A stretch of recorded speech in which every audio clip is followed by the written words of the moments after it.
The 3 titles from the 2007 Kingdom Hearts project shook up the series drastically. Characters besides Sora took the spotlight, Chain of Memories became important, multiple innocents need a saving, and an old villain might have come back. A whole lot was set up by those 3 games. So it's time for Kingdom Hearts 3, right?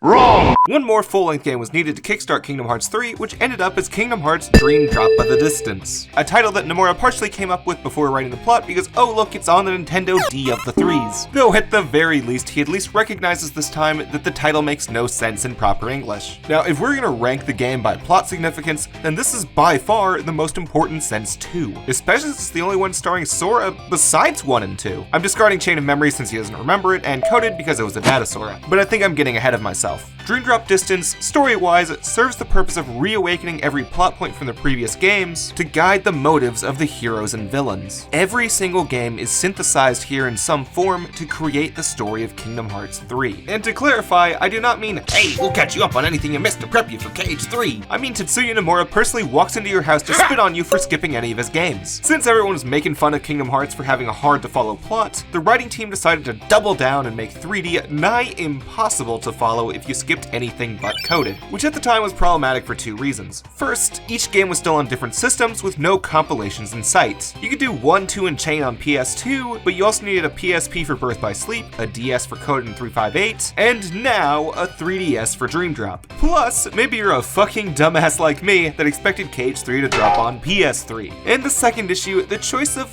when the game released on 3DS. I'm not sure how many of y'all remember this, but the 3DS had an awful first year. Its launch included N64 remakes, a short Monkey Ball game, a butchered version of Street Fighter 4, Bust-a-Move, and Nintendogs, the last of which is notable for today's topic. That was pretty much it until Mario Kart 7 and 3D Land came out 9 months after the system's initial release. So the 3DS really needed to prove itself in 2012, and Dream Drop Distance was one of the big ticket games meant to do so. Cool for Kingdom Hearts fans like me, but difficult for disgruntled 3DS owners because of the purposefully self-referential narrative. You'll understand this as we go on, but this is not the same as skipping Chain of Memories before 2. If you skip Birth by Sleep or 358, Dream Drop's story is mostly gibberish, which again is not much of an issue today where it's sold with the rest of the set, but it's important to have in mind for some of the choices Dream Drop takes in the narrative, as well as understanding the polarizing opinion KH fans have toward the entry. Dream Drop Distance is a direct follow-up to Kingdom Hearts 2, where Sora and Riku take their Mark of Mastery exam as requested in Mickey's letter. Said letter is explained by the past 3 games that I've already talked about for over an hour, which is why I'm not going to let this video be as long. So let's dive into Kingdom Hearts Dream Drop Distance.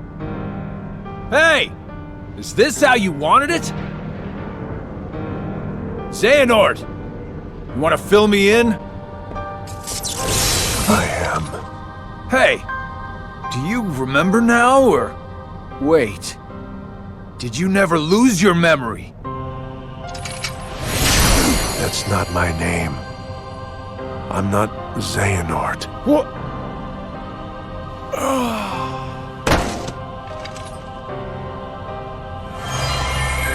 My name is Ansem. Dream Drop actually has 2 fake-out intros. The one you just saw with Xehanort and Braig, and then a hard cut to a scene of Sora and Riku on the island talking about leaving on a raft. But unlike in KH1, they actually get on the raft. Hold it! For 1 minute before Ursula wrecks their ship for an awkwardly placed tutorial fight that defaults to the wrong fucking camera controls, thus sending them both to separate parts of Traverse Town. Which, as we all know, is not the story of KH1, meaning that this is not a flashback. Let's take off the mask. Yen Sid has actually sent Sorbet and Richard to the Sleeping Worlds for their Mark of Mastery examination. Despite defeating Ansem and Xemnas, the 2 of them are not truly masters, which Yen Sid needs them to be before fighting Xehanort. Sora initially thinks the test is a waste of time because of what he's already proved, while Riku feels that the darkness still has a hold over him, and this test is what he needs. Sora doesn't want to disappoint his boyfriend since they just got out of that rough patch, so he accepts the test. Now recap. Remember how Terra and Aqua fought some darkness balls and had that duel with each other for their Mark of Mastery? Well, that was specifically the exam which Master Ericus chose for them. See, every Keyblade Master has their own MOM exam, and Yen Sid's is the tiniest bit different. Instead of badminton and a quick fencing match, Sora and Riku have to unlock the 7 sleeping keyholes to reawaken the 7 waking wakeless worlds. Worlds that were plunged into darkness during the events preceding KH1, but did not come back after defeating Ansem. So the test lasts the whole game this time. Now, to awaken the sleeping worlds, that actually meant that Sora and Riku had to go to sleep themselves, which is why they look younger and lack abilities from KH2. As well, since these worlds are asleep, Sora and Riku are not interacting with physical beings. Rather, these are the dream versions of those people which the worlds remember. For example, while you meet Mickey, Tron, and Jiminy in some worlds, they aren't the real versions of them, rather the constructions which the worlds have dreamt up. The world is recalling one of their visits and portraying them to Sora and Riku, hence why these people treat Sora and Riku as complete strangers. Speaking of strange, Dream Drop has few returning worlds. As these worlds slumbered since before KH1, Sora and Riku never had a chance to visit them. The only slumbering world they had previously visited is Traverse Town, which takes upon a different role in Dream Drop. As I mentioned quickly during KH1, Traverse Town is where survivors go once their world is overcome by darkness, meaning it only needs to exist when darkness has taken too much of the land. Hence, Traverse Town does not currently exist and is currently in slumber, making it the first world in the game where Sora and Riku get new duds. Sora's with a funny X on him, and Riku with this cool little twisty heart. They're also both still younger, which is meant to represent how they both cast away their knowledge of their time with the Keyblade, thus reverting to their forms before the Keyblade. Additionally, Yensid explains that traveling through time can only happen if a powerful sorcerer sends them back to a time they were already at, which for Sora and Riku had to be right before Destiny Islands went to rest, thus why they are young. I also swear there was an interview where Nomura said he wanted Sora to look younger because it's a more iconic look, but I can't for the life of me find that interview. And why would that be the case if he's got the big ol' X on him anyways? I understand the idea, but some gameplay mechanics I'll get to later battle that narrative a tad. Upon their arrival in Traverse Town, Sora and Riku make contact with characters from another Nomura-produced game, The World Ends With You. Neku meets Sora, while Joshua meets Riku. I haven't played Twelve, but my brother said they're a lot less edgy here than in the original game. Riku can't seem to find Sora, but Joshua explains that there can exist two versions of a world on a separate plane from each other, and implies Sora's on the other side. Joshua's explanation is also meant to be somewhat faulty, so please just accept this for now. It'll be explained way better at the end of the game. Oh, sudden thing, my friend who peer-reviewed the script also said this is a Twelve reference, so again, forgive my lack of knowledge. Narratively, this is the case so that Riku and Sora can exist in separate realities of each world, perhaps interacting with the same characters that have no knowledge of the other hero. However, because of portals, Joshua explains that the two worlds are connected and have an effect on each other. So you gotta beat the stage as both characters to seal the keyhole. And I think now is a good time to bring up some of Dream Drop's gameplay choices. I know I've meant this as a story retrospective so far, but Dream Drop's gameplay decisions actually have a heavy weight upon the story. First, let's talk about our new partner characters for this journey, the Dream Eaters. A little bit after Sora meets Neku, he introduces him to these funny little creatures. There are two types, the spirits that help Sora and Riku on their journey, and the nightmares which act as the main enemies throughout it. The nightmares plant bad dreams into the worlds and people, while the spirits vanquish the nightmares. Or in other words, they eat the bad dreams. It also introduces a Pokemon or Shin Megami Tensei-like system where you fight the same monsters you have in your party. I think they're a neat way to replace your party members and the Heartless in one go, as Donald and Goofy don't make sense as your partners here, while the Heartless and Nobodies shouldn't be able to get into the slumbering worlds. I don't like Dream Eaters as much as D&G or the Heartless and Nobodies, but by God are they a step up from no partners and the Unversed in Birth by Sleep. It made traversing some of those worlds feel lonely, and the Unversed are just so heartless light. I do also have some complaints about how abilities and command development stem from Dream Eaters, but it's A bit outside the topic of today, and B, I used a New Game Plus save from my brother because he got really into Dream Eaters, and that's the one thing you can carry over. Thanks, Aniki. While the Dream Eaters are here throughout the entire game as your partner and villain, they're not super integral to the story. There's one very major plot point near the end, but we're not about to learn about the origin of the Dream Eaters. Not in Dream Drop anyways. Here's when the funny 3DS stuff starts to leak in. The main reason for the Dream Eaters isn't the story explanation that I just laid out, but because Nomura really liked Nintendogs plus cats. As in, Nomura had the thought while playing Nintendogs, oh gee, it'd sure be cool if my dogs could fight someone else's dogs. So yeah, our partners in the general story explains the dream part of the title pretty well. While Sora and Riku experiencing separate planes explains the distance part good enough, it gets a bit better later. So let's talk drop for a second. Now, Birth by Sleep had a system like Sonic Adventure 1 where you picked your story and you stuck with that character on that save. You didn't share anything between the 3 characters. Reverse Rebirth also worked that way in Chain of Memories, but Riku's gameplay-related growth in that game is negligible, so who cares? Dream Drop has you play through the 2 stories in the same save file where you can switch at any time, with a shared inventory and Dream Eaters with a few exclusive items for each. But the Dream Drop team put in a little spin where you have to watch this meter down here. The moment this meter falls to 0, you automatically swap to the other character. It's meant to keep you on your toes, but it serves no story purpose that's not already portrayed well enough. Thankfully, one of the more plentiful items in the game is a Drop Me Not that restores the drop gauge. So if you're ever low on meter, just go ahead and use 1 or 2 between battles. And as a warning, you drop back exactly where you were last time, with the sole exception of boss fights that restart completely. So I'd recommend finishing a world before dropping, because scenarios like this get way too fucking tense.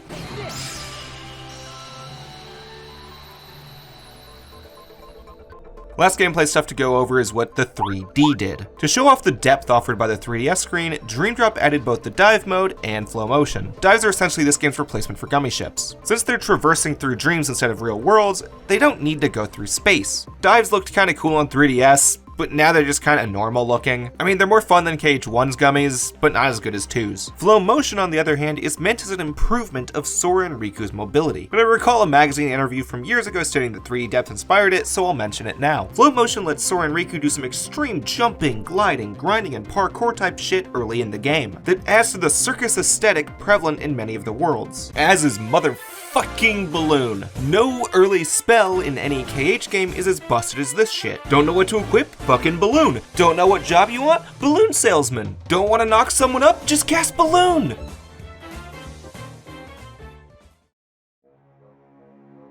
Back to the story, Sora and Riku meet more of the world as with UCast to find that some of them are in Sora's Traverse Town while others are in Riku's, with a black-coated man revealing his face to Riku after the boss of the world, showing a new but perhaps familiar face, leaving hints that the Mark of Mastery exam is not going as it should. His little hint is the last mystery we need before we start the first set of Disney Worlds in Dream Drop Distance. The first set of Disney Worlds all have some connection as a missing world from the previous titles. The grid, based on Tron Legacy, is the original missing program of Tron, as Space Paranoids from Kingdom Hearts 2 was a copy of the Tron data that Ansem the Wise found and put into Radiant Garden. Prankster's Paradise is the rest of Pinocchio's world that we never saw in KH1, since we know Jiminy stayed with Sora after killing Ansem, and we only ever saw Geppetto and Pinocchio waiting in Traverse Town after KH1. Then we've got Les Cités de Clochas, based on Hunchback of Notre Dame. I'll be honest, it doesn't really have a connection to previous stories. It's in Dream Drop because it's a less popular Disney movie that the Osaka team wanted to add, and it fits the circus aesthetic. But for the sake of making my previous argument stick, I'm gonna go ahead and connect it to the Italian KH1 pre-order bonus known as The Scepter in the Kingdom, where Sora and Riku went on a non-canon adventure with Quasimodo, and also went to a Sword in the Stone world. Is this an awful argument? Tell me in the comments below. Maybe I'll hide it if I don't like your answer enough. The actual Disney parts of the stories has a slightly different focus between Sora and Riku's perspectives. Sora, being the lighthearted boy he is, focuses far more on understanding a certain character's motivations, what formed their hearts into the way it is. Quasimodo was shaped by his isolation and gargoyle friends, Clu was programmed to change, and Pinocchio was created by the Blue Fairy with Jiminy guiding him. Sora sees who and what makes these hearts who they are, with Clu and Pinocchio additionally standing in for nobodies as fake beings that grew a heart. Then on Riku's side, it's more about finding the source of darkness and getting rid of it. Riku chases after Frollo, CGI Jeff Bridges, and Monster's tummy ache in a way that Sora did not. As someone who had darkness within him before, he wants to vanquish it as soon as possible. These two conflicts are made more clear by the reappearance of the young man with white hair throughout the worlds in both Sora and Riku's journeys. When he shows up in Sora's story, he has Xemnas with him, while in Riku's, Ansem joins him. Perhaps because this is a world of dreams? But no, actually they're genuine, and there's an explanation at the end. Ansem of course wants Riku to accept darkness again, while Xemnas yet again poses questions to Sora of what constitutes a genuine heart and person, questioning the legitimacy of Pinocchio, Tron, Roxas, and even Sora himself, implying that the memories and friends that form a heart could happen within a nobody, as we had seen in 358, backhandedly dissing Sora by stating he isn't much different from a nobody himself.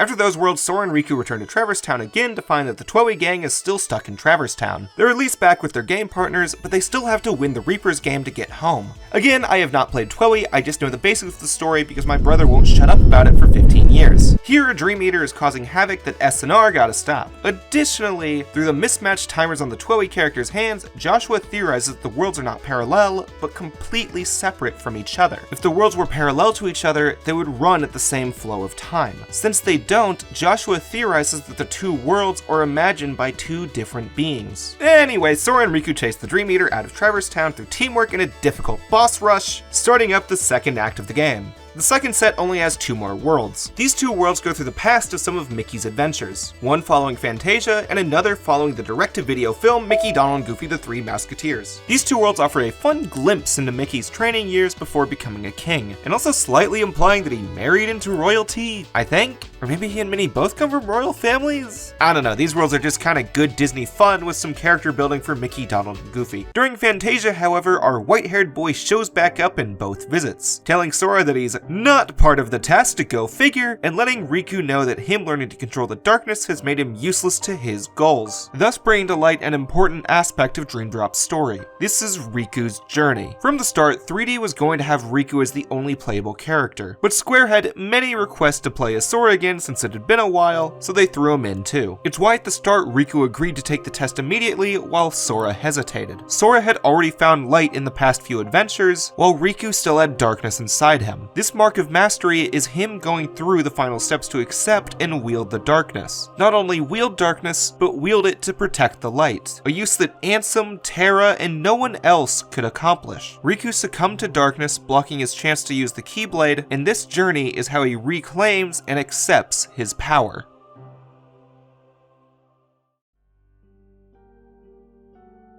Intermittently during the boys' adventures, we get a glimpse of the real awakened reality between worlds. There we have a side plot where Axel, now Lee, and most of Ansem the Wise's apprentice reappear in Radiant Garden as humans since their nobodies were destroyed and their hearts freed, which should account for numbers 1 through 8 of the organization, but Xehanort, Braig, and Isa are all missing, prompting Lee to go on his own mission to find them and an internal desire to bring back Roxas. Then on Mickey's side of things, Maleficent and Pete kidnap Minnie Mouse, so Mickey, Donald, and Goofy have to go save her. Maleficent and Pete beg Mickey to make Coded important in exchange for Minnie's life. But just in the nick of time, Lee shows up to let us know that skipping Coded is a-okay, sending Maleficent and Pete off to KH3 to do nothing of importance. Lee goes back with Donald, Goofy, and Mickey to make an unknown request to Yen Sid, where he additionally tells that gang that everyone from the organization is definitely human again, likely including Master Xehanort. A worrisome issue since Yen Sid can't currently locate Sora and Riku, leading Lee to train in the hyperbolic time chamber with Merlin, while Mickey goes out looking for the two of them, who happen to have landed at...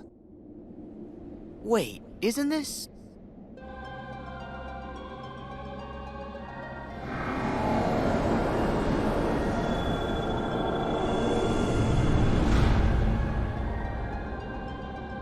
Since Sora and Riku unlocked all 7 sleeping keyholes, they should have gone back to Yen Sid's tower, but instead they ended up in the world that never was, which I will clarify now is not a dream world, but the real one. As it exists between light and darkness, it can reform when needed, a fact explained in an interview, so it's reasonable not to know that. Since Sora and Riku still look young, this means they're still asleep, despite existing in the real world.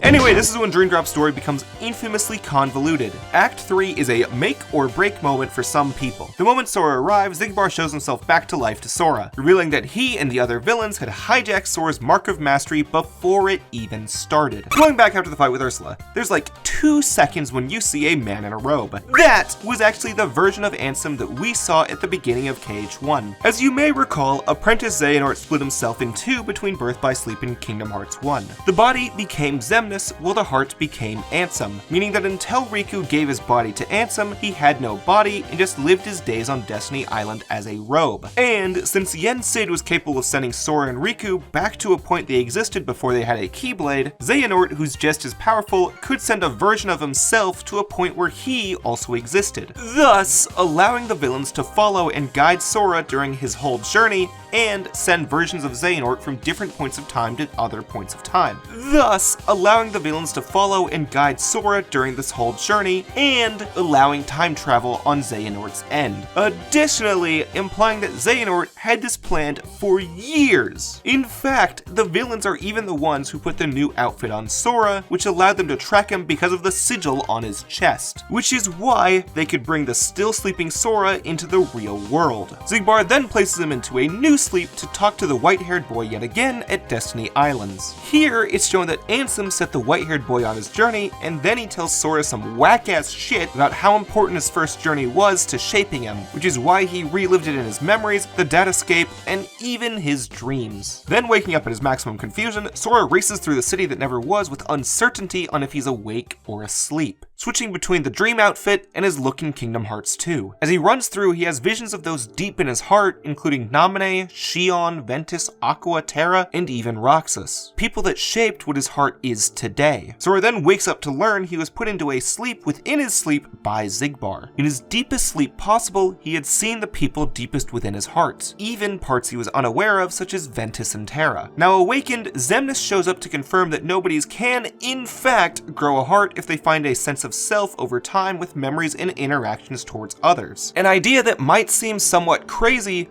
but given the entire narrative 358, I think it's reasonable to understand. Most nobodies in Organization 13 still retain their memories, and thus those took the place of their hearts, while others such as Roxas, Xion, and even Xemnas lacked as much as them, thus reforming somewhat of their own hearts to take its place. Xemnas and Xehanort hoped that this would not be the case because they needed empty husks for this reason.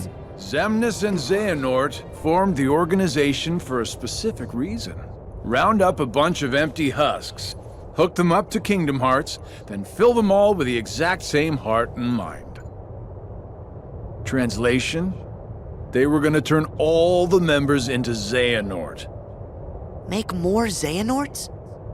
You tricked your friends to... But you, aren't you scared of just turning into someone else? Me? I'm already half Xehanort. He said it! He said it!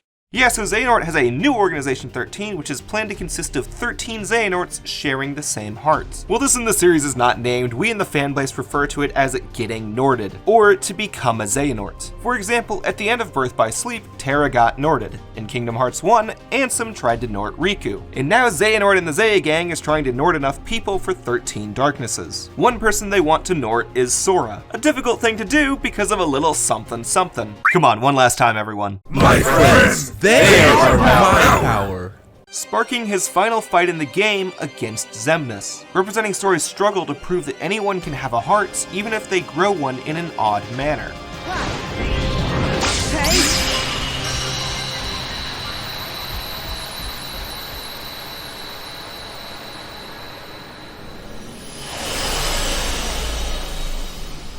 While Sora wins said fight, he wore himself down too much, letting the white-haired boy kidnap Sora and confirm who he is. A time-traveling young version of Xehanort. Sora's campaign ends with his heart entering a deep slumber and his body being stolen by the organization. Somewhat of a bad ending. Where am I now?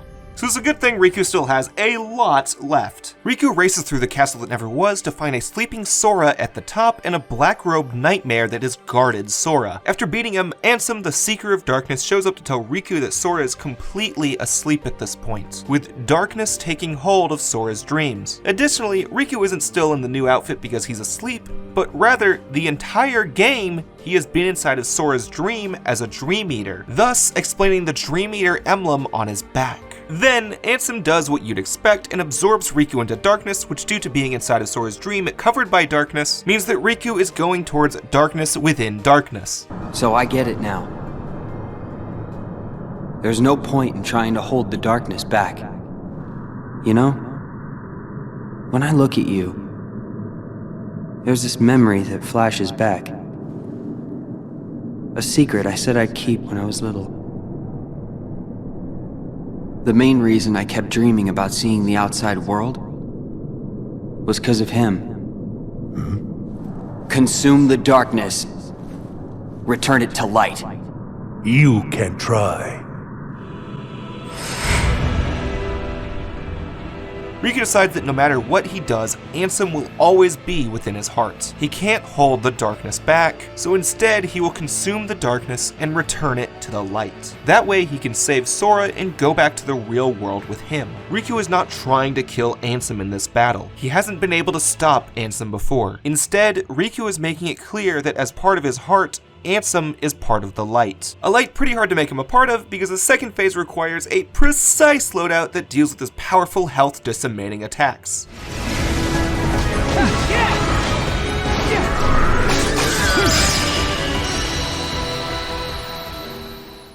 Once defeated though, Riku raises his Keyblade towards Ansem's stand, perhaps to turn that manifested darkness back into the light, or perhaps something bigger. With Ansem defeated, Riku has made it out of Sora's dream, but since Sora still sleeps, Riku retains his Dream Eater powers and sets off to the top of the castle to save him. Here, the young Xehanort explains that they never really wanted Sora. Their first option was Riku, who became too immune to darkness because he already got his booster shot, while their second option was Roxas, who became too self-aware for the job. However, with Sora in their grasp, all 13 vessels of Xehanort have made it. Most of them cloaked, but we do see Xigbar, Xemnas, Ansem, Young Xehanort, Sora, and Master Xehanort, accounting for 6 of the members. What happened was that Ansem tasked Young Xehanort with gathering every version of himself to this point, using time travel to force all 13 Xehanorts to come into being.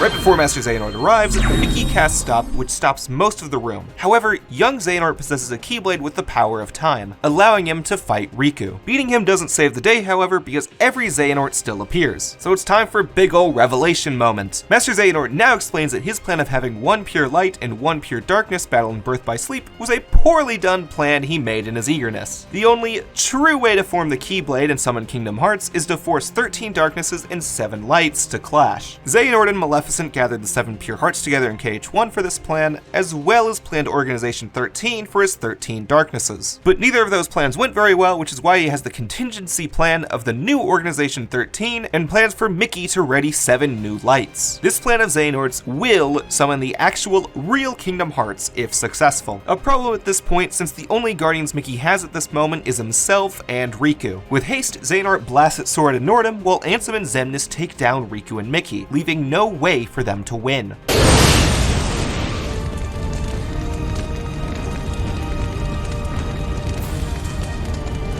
Axel!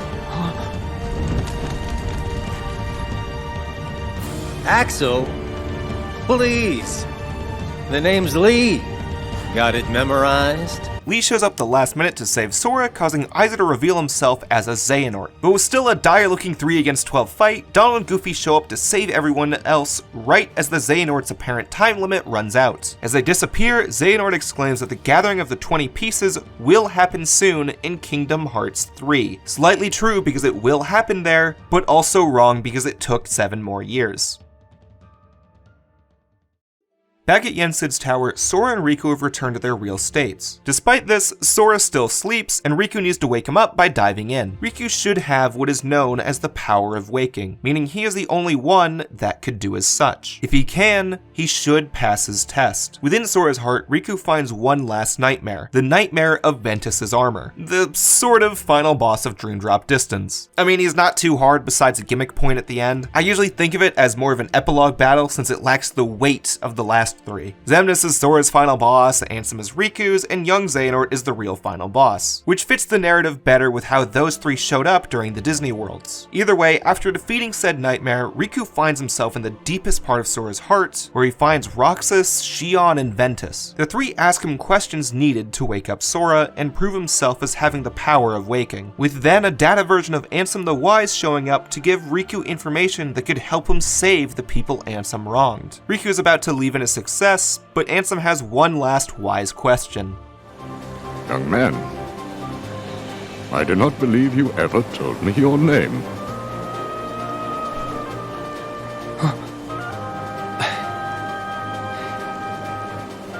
It's Riku.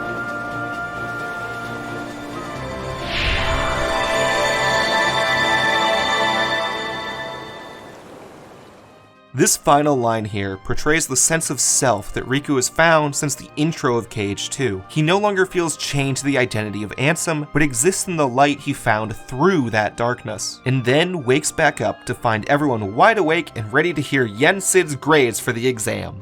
Riku, I name you our new true Keyblade Master.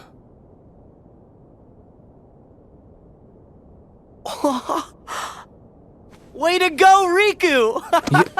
Yeah? I knew you were gonna pass with flying colors.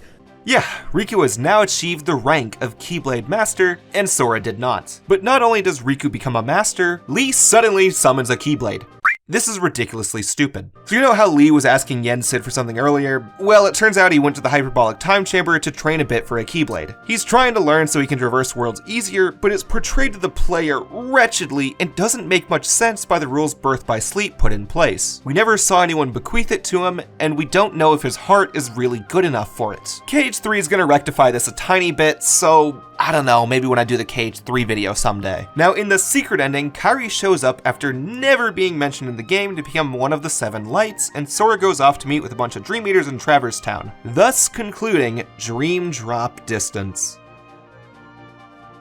3D is the most confusing part of the series. It actively insults you for skipping previous games, and it makes the self-contained story confusing with time travel, dreams, dreams within dreams, and Tamagotchi minigames. Despite this, Dream Drop rewards you for paying attention. The sigil on Sora's chest, Riku's Dream Eater emblem, the rules of time travel, plots from the previous 6 games. They all have a hand in motivating the heroes and villains of the story, even wrapping up Riku's story arc that he began in Kingdom Hearts 1 so well that in Kingdom Hearts 3 he has little growth. With all of this, Dream Drop synthesizes those stories and terms to prepare the gang for Kingdom Hearts 3. So of all the games released between Kingdom Hearts 2 and 3, this is the one with the most weight to the story. It is not just a new game in the series, but the story prologue to Kingdom Hearts 3, which is why it's titled the final chapter prologue in the PS4 re-release of the game. So as I said in part 1, the series had a bunch of re-releases on PS3 and PS4, plus since part 1 it's been put on Xbox, Epic Games, and kind of on Switch. Though the Epic Games release is at a ludicrous price I would not recommend. Anyway, as they went through the collections, they didn't have any games to initially pair Dream Drop with. And as the shortest game, it would be a little odd to put it on PS4 by itself 5 years after the initial release. So the compilation disc Kingdom Hearts 2.8 Final Chapter Prologue had 2 additional parts to it. The 1-hour film Kingdom Hearts Key back cover that goes over the important events of the phone game Kingdom Hearts Key, and Kingdom Hearts 0.2 Birth by Sleep, A Fragmentary Passage. An epilogue to Birth by Sleep following Aqua in the Realm of Darkness. However, it's also told from the narration of Mickey after Dream Drop Distance, so it doubles as a prologue for KH3 in not just the story, but gameplay as well. Because despite how important marketing makes it look,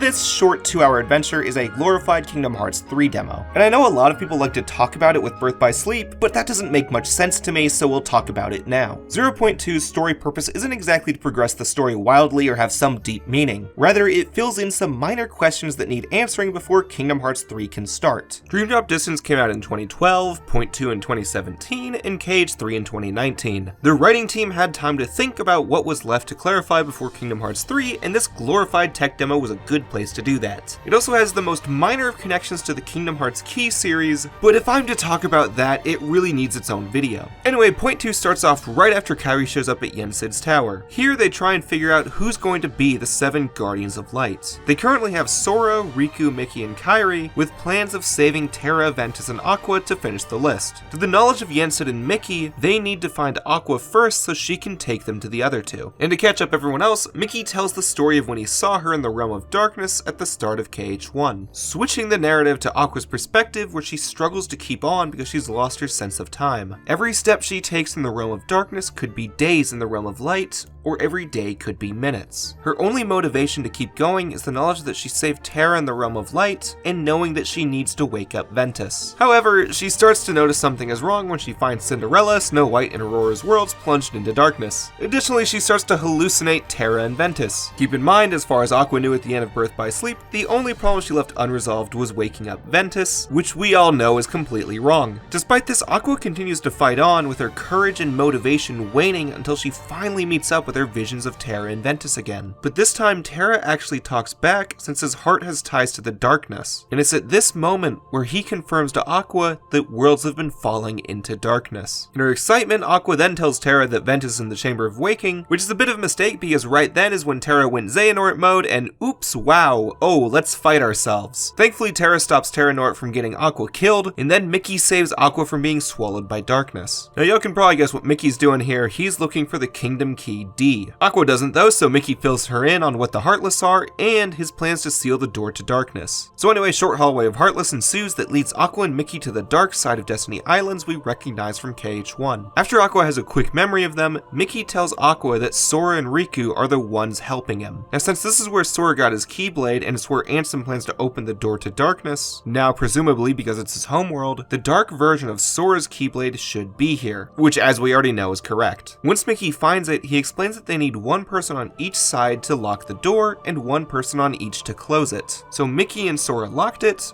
while Riku, Donald, and Goofy held it closed, explaining why it went the way it did in Kingdom Hearts 1. Speaking of explaining, during this scene a ball of Heartless attacks Mickey to remove his shirt, thus explaining why he's shirtless in Kingdom Hearts 1's ending. Oh, and also it swooped Aqua back into the deeper section of the Realm of Darkness, which is why she wasn't in the final moments of Kingdom Hearts 1. And that's about it. Overall, the story of 0.2 is a good character builder for Aqua, and an okay explanation of what Mickey did during Kingdom Hearts 1. But it's not exactly a game changer, though it's kind of mandatory because of the post-credit scenes. Here, Yensid gives everyone their role for how Kingdom Hearts 3 starts. Kairi is going to train with Lee in the hyperbolic time chamber, Mickey and Riku are going to save Aqua with some new outfits, while Sora, Donald, and Goofy are going to master the power of waking. This is a very odd scene because this isn't like, oh yeah, you'll miss major plot elements here. It's just, we don't have an integral scene where Yensid says what they'll do in Kingdom Hearts 3. It's like if you remove the scene in Air Bud where the coach says how there's no rules a dog can't play basketball. Similar to how there's no rules that Air Bud can't be in Kingdom Hearts 4.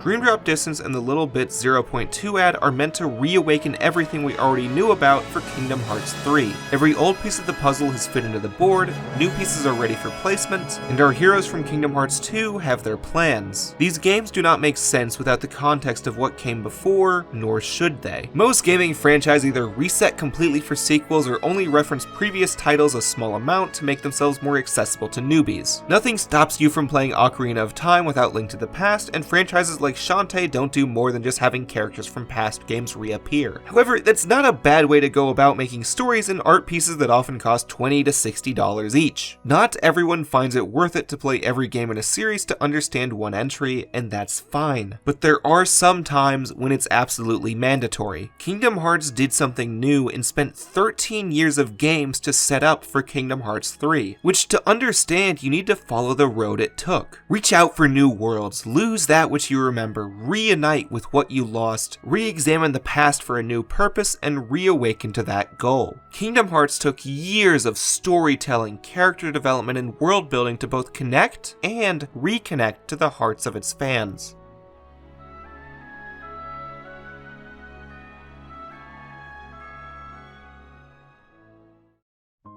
Hey everyone, this is technically the end of my Kingdom Hearts story retrospective that I planned out back in March of 2021. This was one of my longest journeys with writing and editing videos.